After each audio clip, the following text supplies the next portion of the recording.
pouquinho sobre como se dá a posse, a substituição, a destituição e qual seria a responsabilidade do administrador judicial.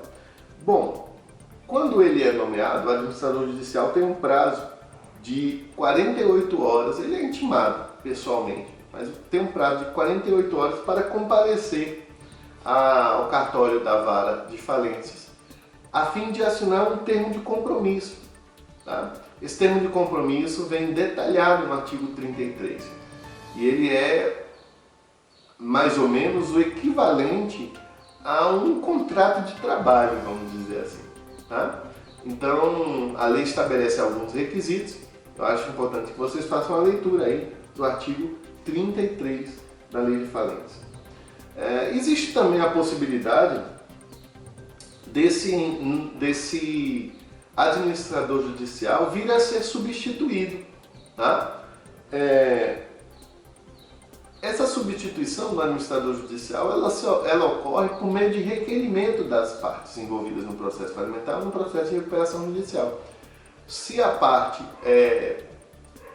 acreditou que vai ser prejudicada pela nomeação dessa pessoa como administrador judicial, ela tem, obviamente, que dirigir um pedido ao juiz e o interessante é que o juiz tem um prazo de 24 horas para decidir se substitui ou não esse administrador judicial. E é claro, né, que esse pedido deve vir bem fundamentado, deve ser coerente. Não gostei da indicação. Não, esse tipo de argumento não é jurídico. É preciso que ele indique qual é o motivo que o leva a pedir a sua substituição. Tá certo? Então a parte interessada tem essa possibilidade e o juiz tem um prazo de 30 horas para julgar. Essa decisão ela é interlocutória, tá certo? Então, obviamente, como a gente sabe, ela será atacada por meio de agravo de instrumento. Falando um pouquinho especificamente sobre aquela sanção que a gente já mencionou anteriormente, que é a sanção da destituição. Em todo momento, o juiz do processo falimentar e no processo de recuperação judicial, ele não fica ausente do processo. A gente viu em sala de aula que ele participa dos momentos em que existe litígio. A condução em si do processo de recuperação judicial se dá com o apoio e pelas mãos do administrador judicial. Porém, se o administrador judicial estiver desempenhando mal as suas funções, tá? Os credores, obviamente que são os maiores interessados, ou os próprios devedores, podem indicar essa situação ao juiz, tá? Indicar essa situação ao juiz. O juiz também poderá destituir o administrador judicial de ofício. E a destituição ocorre nessas hipóteses aí, tá? Imagina que o administrador judicial não esteja obedecendo o trâmite previsto no processo para a recuperação judicial e para a falência, tá? Desobedecendo preceitos legais. Essa pessoa ela pode vir a ter a sua destituição decretada. Se ele descumpre deveres, se ele se omite, se ele é negligente, ou se pratica ato lesivo aos credores ou ao próprio devedor. Imagina, gente, um administrador judicial que começa a desviar os recursos da massa falida. Tá? Então, é óbvio que ao juiz caberá a possibilidade de intervir e fazer dessa forma a destituição desse profissional que outrora ele confiou, né? Houve aí uma perda de confiança, com certeza, tá certo? Então o juiz ele pode destituir a qualquer momento o administrador judicial. O que ocorre caso o administrador judicial seja destituído?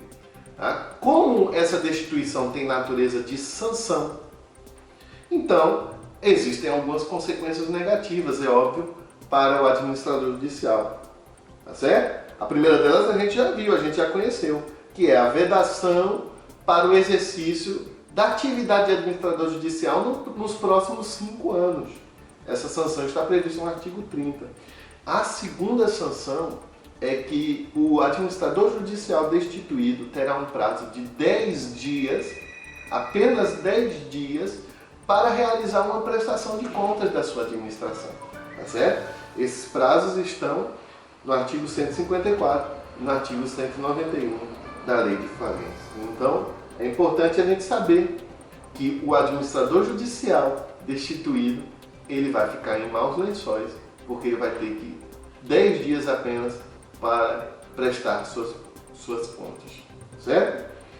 A última questão que a gente precisa enfrentar nesse tópico da aula é a questão da responsabilidade do administrador judicial. Faço questão de ler o artigo 32 da Lei de Falência, um artigo curto, não vai atrapalhar a sua leitura. Veja o que diz a lei. O administrador judicial e os membros do comitê de credores responderão pelos prejuízos causados à massa falida, ao devedor ou aos credores por dolo ou culpa. Então, gente, é preciso aqui averiguar se houve culpa. É preciso averiguar se houve dolo, devendo o dissidente, em deliberação do comitê, consignar sua discordância em ata para eximir-se da responsabilidade. Quando a gente for falar sobre o comitê de credores, eu vou voltar a mencionar essa parte final do artigo 32.